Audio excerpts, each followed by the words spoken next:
Hey, what's up, everybody? Sports reporter Dom Tibbetts, 7 Sports Director Matt Bovee here at Acrisure Stadium, Heinz Field. Yep. 9-3 the final tonight in the preseason game, number 2 of the season for the Buffalo Bills, getting a victory over the Pittsburgh Steelers. Matt, my first ever game I remember going to as my parents took me. It was way back in like 2010. It was a 6-3 loss to the Cleveland Browns. Almost some shades of that tonight. Yeah. Defense was obviously the main takeaway tonight because the Bills defense obviously holding that offense, which we saw the first team starters playing most of the first half for the Pittsburgh Steelers, holding them to 3 points tonight. Definitely where you have to start this one. Yeah, absolutely. Defensively, they were dominant. I mean, when the Steelers offense was on the field against the Bills starters, which was only for a couple possessions, the Steelers had 1 first down. Greg Rousseau played 3 series in this game. He got to the quarterback in some capacity on every one of those series. He finished this game with 2.5 sacks. I think Greg Rousseau was the most dominant player on the field. I don't even really think it was close. I think Ed Oliver was getting pressure up the middle. The sack that he got, it was a half sack for Ed Oliver, a half sack for Greg Rousseau. That was an Ed Oliver play, and Greg Rousseau just kind of reaped the benefits of it. He even admitted that after the game. Defensively, they looked good. A lot of eyes on Dorian Williams just because of the Matt Milano injury. Thought he was fine. Nothing really, really good. Nothing really, really bad. Had 1 tackle that he missed in the open field, but the Bills defenders behind him were able to still stop the player before they got to the first down. So it was kind of crisis averted. Had a couple nice plays once again in run defense. So I just think defensively they were strong. Christian Benford had a great breakup on a play that he almost jumped in front of. The defensive line did a good job against the run. Their first defense today was dominant, partially because they're good, and also partially because the Steelers have a lot that they need to figure out offensively. So I think it was a really good day for the Bills defense, especially after what we saw last week, where it's not like they're game planning, but still like a little reason to be concerned a week ago. Well, the Bills defense is so good, though. Well, and over statistically throughout what you see past couple seasons, and they're a typical Sean McDermott-style defense. That was, given it to preseason, that was still something that's kind of an absurdity. You don't really see that too much with the Sean McDermott defense. Well, yes, you're right, and Sean McDermott's really good at figuring these things out when players get injured, but you wonder, I mean, today, Terrell Bernard did not play, so you're wondering, okay, how are they going to look at linebacker? Right. There's still a bunch of injuries at safety. We didn't even see DeMar Hamlin play today, so it was Cam Lewis lining up there next to Taylor Rapp. You didn't have Von Miller, obviously. You're banged up at a lot of different positions there. No Matt Milano moving forward. So there are questions about the defense. I think I actually have more questions about the defense than the offense, maybe just because the expectation and the standard with the defense is probably higher than it will be with the offense with so many new pieces. What also helps too, the offensive health is so much in a better spot than the defense is right now too. But defensively, Matt, it's the one guy we got to talk to, and we talked about it during the newscast, was you're seeing guys like Joe Andreessen, who stepped up today, had a big game, 12 tackles for the Lancaster native. So maybe the bright spot within this unhealthy defense as they kind of have to shuffle things around and kind of figure some things out there is you're going to give some guys opportunities to step up. I still think Joe Andreessen has an uphill battle. For sure. I don't think it's a lock to the 53-man. I know the community of Lancaster is not going to like hearing that right now, but he took the best of his opportunity tonight, made the most of it.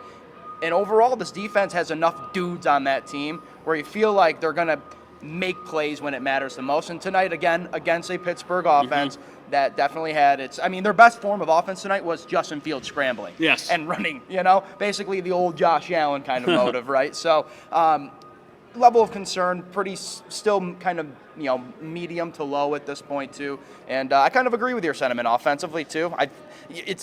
What do we have at the base on? We have no Josh Allen to see out there too. Mitch Trubisky doesn't finish what maybe he would have gotten to do the full game because of an injury that Sean McDermott didn't have an update for us on after the game. So then you throw Ben DiNucci out, who's been here for 5 days basically. Yeah. So, Yeah, I mean, the Bills' best offense tonight was Ray Davis when they handed the ball to him. He had some juice. Like, seriously, Ray Davis, I think he had 8 carries for 58 yards or something like that. Might have been 7 carries. He averaged 7.3 yards a carry, which is really impressive because in his first preseason game, he didn't have any success on the ground. I thought he was good in the passing game. So their offensive identity tonight was give the ball to Ray Davis, then later it was give the ball to Evans, then at the end of the game it was give the ball to Frank Gore Jr. and just hope that you're going to have some success because they almost had none passing the ball. I know the injury to Mitch Trubisky happened. I don't know the severity of it, but I wonder if this team needs to go out and try and find a new quarterback or an improved backup quarterback because what we saw from Mitch Trubisky before he got injured was not good enough. I mean, like, there's just it's dink and dive down the field, and then the one shot he took was intercepted. Like, that is a level of concern. If Josh Allen gets hurt, They got a million problems they need to figure out. But you would like to be able to find somebody who can tread water, and I don't know if Mitch Trubisky is the perfect guy to do that. It's one game, but that's the sentiment that everybody feels right now, because I'm thinking the same thing. The interception that he had in the second quarter or whenever it was, I mean, that was a completely open receiver over the middle that he just overthrew blatantly into the hands of a defender. He also missed, I think it was Mac Hollins on one play. He was wide open. He completely Mac Hollins missed was wide Mac Hollins. Do you know what play I'm talking about? Yes, he took a sack on the play. Mac Hollins was deep. Like, that's one of those plays where arm strength and just like elite arm talent pays off. And Mitch Trubisky, like, he doesn't have that. That's totally fine. There's one or two players in the league who can make the throws that Josh Allen can make. Mac Hollins was wide open. If Josh Allen is in the game, that is a 7-point touchdown. Why did I say 7-point touchdown? Like, obviously it's a 7-point touchdown. Well, you're assuming the extra point's good. It's a touchdown. It's a touchdown. Josh Allen hits Mac Hollins for the touchdown, a 7-point touchdown likely. So, yeah, I mean, it's just the name that I think I circle back to is a Ryan Tannehill. Yep. Like, Ryan Tannehill is still available. I was about to say. Is it worth spending the limited cap space you have to improve the backup quarterback position? I don't think it is, but I also don't think Mitch Trubisky is the only option they should be going into the season with. I agree, but it's a gamble whichever way you look at it. Oh, yeah, for sure. So you bet on no cap space, basically, that you're going to limit yourself with bringing Ryan Tannehill in, but then you also don't do it, and then if, God forbid, something does happen to Josh Allen, like you said, there's a million problems if that happens, right? But then, is Mitch Trubisky that? Is he that guy? Not this 11, not the one we saw tonight out here in Pittsburgh. So it's a gamble one way or the other. I kind of lean the other way. I think that it's okay to have a good backup plan, because I saw it with Pittsburgh tonight. Russell Wilson didn't look like himself, like the Russ we need to see, right? Like, kind of irrelevant. Justin Fields, though, was able to move the ball down the field. Now, he was using his legs mostly to do it, kind of scrambling out against the second and third stringers for the Bills' defense and making ways happen. Mitch Trubisky doesn't bring that. So there's nothing in his quarterback style that you feel like you're going to have a chance to win a game late, and he can just do something crazy and pull tricks out of a hat. Mitch Trubisky doesn't have that. And again, you don't have to worry about that if Josh Allen is healthy on the field. But in case he's not, and you need like the break glass in case of emergency. Yeah.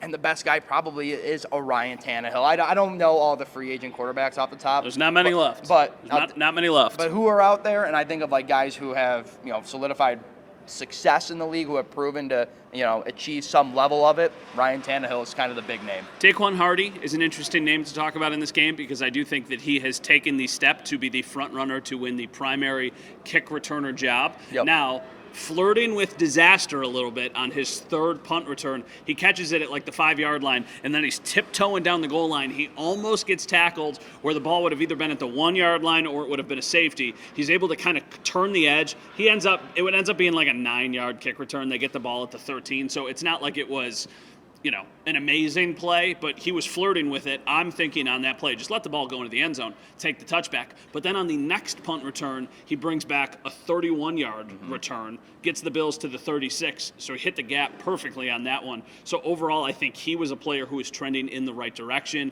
Aside from that, really, special teams, that was special teams also. I thought Tyler Bass had a good day. I mean, he was 3 for 3. He didn't have any... Everything was below 35. It was 31, 27, 26, all kicks that you absolutely have to make. But it's hard to be critical when you don't miss them. And then also Sam Martin had a good day, because last week, I mean, it was like crazy gusts in Orchard Park. You were down on the field for the game. Yeah, it was.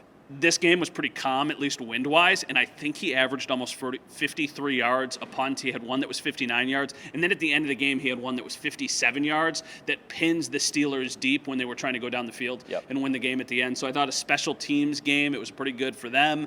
And then the last thing I want to talk about, surprised they didn't play Josh. What's the initial thought when you immediately saw Trubisky run out of the field? No, I'm not surprised. I mean, I think just given the fact that, I mean, you saw it before the game we were trying to come out here and do live shots for the early newscast. It's a torrential downpour. Yeah. When you have a week that the Bills just had, when you just lost Matt Milano indefinitely, that probably puts the heebie-jeebies, I call it, into Sean McDermott's kind of mind here. Is like, let's not risk it if we don't have to. It's the same thing they did with Terrell Bernard. I'm not surprised when I see Russell Wilson playing 2 quarters, because I do think reps are valuable. Like, I know Josh Allen gives us the whole thing of like, training camp, he's like, do I need to play the preseason? I don't know. Not really. I think I'm fine. McDermott's reasoning today, he had a good practice week. He looked really good per McDermott Thursday in the joint practice. So they gave him all the confidence in the world not to have to bring Allen out there today. I, on the other hand, am somebody, and this is just being a sports reporter and never stepping foot under center as a quarterback in my life. I think reps are important. So in some way, shape, or form, we're going to have to see him back at home against Carolina unless there's a tsunami. I don't know if you have to. I just don't think that the risk outweighs the reward. I understand that snaps are important, but right now I think there's a lot of Bills fans who wish that Matt Milano would have taken less snaps in practice, and maybe they would still have him for the season. What good can come from it? If Josh Allen goes out on the field against the Panthers and throws 2 touchdowns in a quarter, are you going to feel any differently about the season than if he doesn't play at all? I guess, yeah, that's a fair way to put it. I guess you don't. But like what? I think he's going to play. I think Sean will play him. 1 quarter. But I don't think I would. And there's going to be people who are like, oh, it's football, that's soft. Injuries happen all the time. I totally get that. But when you can avoid the idea completely, Josh Allen does not need to play. Greg Rousseau should not play. Ed Oliver shouldn't play. Terrell Bernard shouldn't play. All of your significant pieces I would have said that all tonight if we had saw him out there. But now it brings like, do you need to see him? I kind of think maybe for a quarter. But if you see him for give it 2 drives tonight, Matt. If you saw Josh Allen for 2 drives, I'm good. I don't think you need to see Josh Allen in the 3rd preseason game. I also just don't know. We haven't gotten to see enough of the first-team offense establish a rhythm in a game-like situation. They get kind of a doozy with the Cardinals in week 1, so maybe that's almost, it feels like a 4th preseason game. No, I think the Cardinals are actually going to be pretty good this year. All right, fair enough. I think the Cardinals are going to be pretty good this year. I think that offense is underrated. But I still don't think it matters. Well, thankfully, Josh Allen doesn't have to go up against the offense. He has to go against the defense. Yeah, but he's got to go probably score a bunch of points. Now, I know that the Bills defense looked good tonight. I don't ever think that in the preseason, you need to I know that some teams do it, other teams don't. Like the Cardinals is the perfect example. Kyler Murray is not taking any snaps in the preseason. He is going to play week 1. You fear of something happening more than the benefit of them looking good, because there's so much more that can go wrong that can go right. And it's not like what goes right translates into the season. So I think he'll play, but I don't think I would do it. It's a glass half empty, half full argument here. Yeah. You could look at, you want to see Josh Allen out there. I think there is value in nice. Yeah. Yeah. Is that a keg? No, it's a propane tank on the back of Okay, so it was like you can see where my mind is right now. I'm like, is that a keg? Is it driving by with a keg? I didn't know why there would be. It's a classic Beauvais. Tibbet starts talking and Beauvais turns away. But looks to the keg. I think you could have this argument. It's a 50-50 because I also believe there's value in trying to see the first team offense show some sort of a rhythm and life in an actual game setting that we don't get to see in practice. But then I do have in the back of my head, it's like, okay, you trot Josh Allen out there. How long did it take Aaron Rodgers to hurt himself last year? 4 plays. What if that happens, right? 4 plays. That is the valid other side of this argument, is it could take 1 play for the whole season to be done, and it's against the Carolina Panthers in a meaningless preseason game. Yeah, there's an argument to be made there. I think you try to get him out there for at least maybe a drive or 2 just to get him out there. But if he doesn't, though, it's the same thing. I wasn't surprised to see Mitch Trubisky tonight. I wouldn't be surprised if Josh Allen doesn't play next week, and I don't think a lot of people are going to be that upset either way. Yeah. So, sorry, they're clearly starting to pack up here. They're taking everything off the field. So that means we are going to wrap it up as well. The Buffalo Bills beat the Pittsburgh Steelers 9-3 in a real humdinger of a preseason game here at Acrisure. That's the name of it, Acrisure? Acrisure Stadium. Acrisure Stadium. It's Heinz Field. I have a friend who lives down here. She says, "Don't ever call it to me." She said it's Heinz It's Field. Don't ever tell me it's the Ralph. There's people who say Ridge Stadium. To me, it'll always be the Ralph, but that's just the way it is. All right, for Dom Tibbetts, I'm Matt Beauvais. We'll talk to you guys soon.